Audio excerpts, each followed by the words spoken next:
या झाडांकडे जरा निरखून पहा। कवठाच्या झाडाला मोसंबी तर सीताफळाच्या झाडाला रामफळ लगडलेत।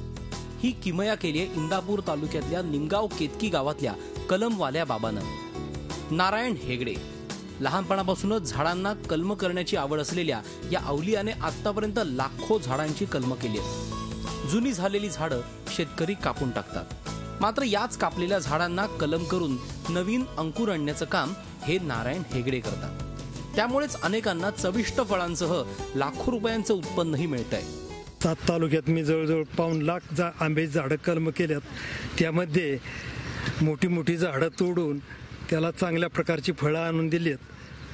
5 फूट उंचीवरून झाडं कापली जुनी, त्याला फांद्या आल्यानंतर त्याच्यावर कलम केली, त्यामुळे चांगली फळं लोकांना खायला मिळाली। नारायण हेगडेंच्या या प्रयत्नामुळे परिसरातल्या शेतकऱ्यांनाही मोठा आर्थिक फायदा होतोय। नारायण हेगडे यांनी ह्या झाडांना रत्ना केशर या जातीची फळांची कलम भरली।